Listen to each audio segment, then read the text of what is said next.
Ngayong araw ay samahan nyo nga ako sa panibagong umaga na naman. Pagising ko nga ay tambak na naman nga ang hugasin dito sa lababo. Kaya sabi ko ay uunahin ko nga muna. Tayong mga nanay, pag nakita nga natin na tambak ang mga hugasin, ay syempre yan muna talaga ang ating uunahin bago ang magkape sa umaga. Dahil katulad nyo ay ayaw ko nga ng palaging makalat dito sa bahay. Kaya gusto ko ay laging nga malinis. Habang tulog pa nga ang aking mga anak ay sabi ko ay iimisin ko nga muna to bago ko sila timplahan ng almusal. Ire-ready ko na nga yung almusal nila. Hindi naman sila kumakain ng kanin at laging ang Milo at saka tinapay. Sabi ko nga, kailan kaya ako gigising sa umaga nang wala akong makikita na imisin. Tayong mga nanay ay napakasarap nga sa pakiramdam kapag gigising tayo sa umaga na malinis nga ang ating bahay. Pagkatapos nga niyan ay nagbabanlaw na nga ako. Madali naman nga mag-iimis kasi nga yung gripo namin ay nakatapat na nga sa lababo. Dire-diretso ka na nga laang.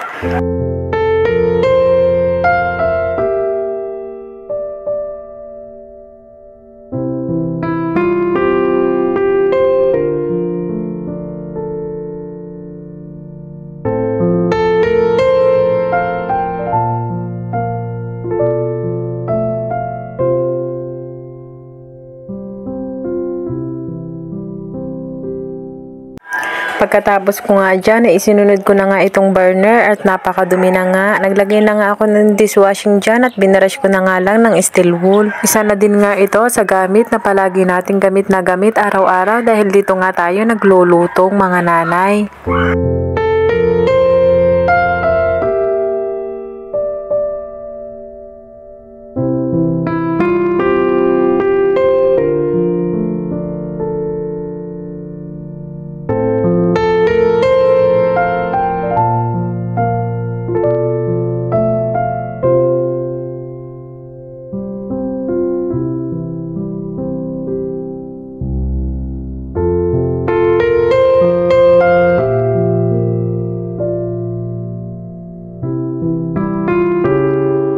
Diba, napakasarap sa pakiramdam kapag malinis palagi ang ating lababo. Wala tayong nakikitang tambak na imisin. Pagkatapos nga niyan, ay nagwalis-walis nga muna ako dito sa labas at bala ko nga yung halaman ko, ilagay ko na lang nga dito sa may unahan ng bahay namin.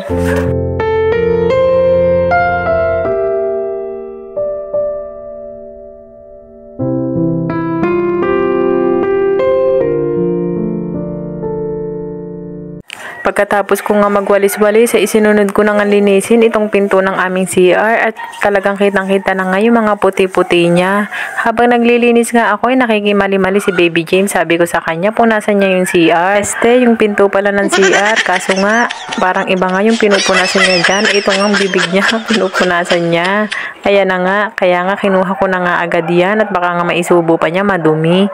Pagkatapos nga niyan, tinuloy-tuloy ko na nga ang paglilinis ko at mamaya-maya nga ililiguan ko na si Baby James at tanghali na din nga sa mga oras na to. Meron ngang araw na panghihinaan na tayo ng loob pero sabi nga nila laban laang kahit madaming problema pasasaan ba at makakaraos din nga tayo.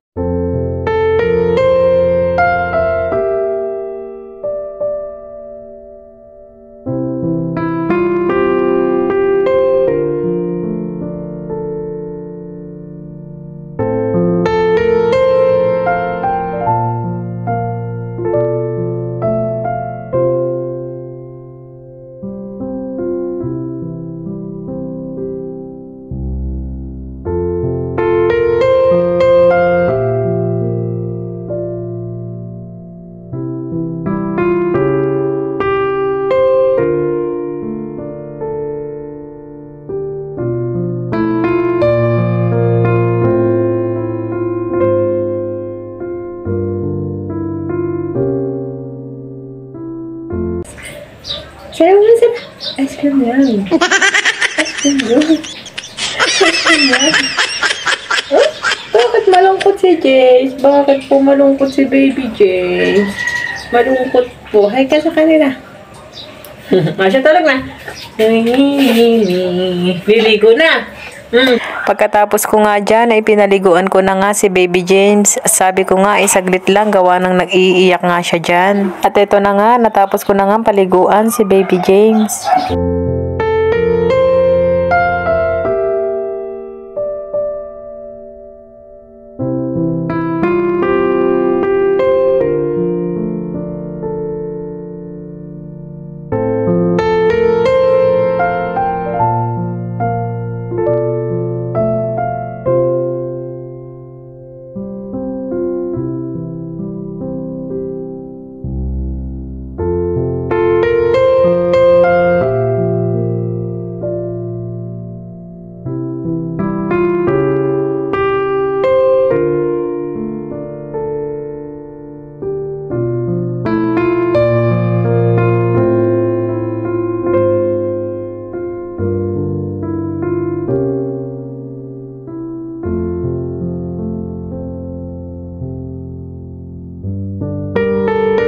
Yung halaman ko nga ay inilagay ko na nga dito sa unahan at yun lang for today's video.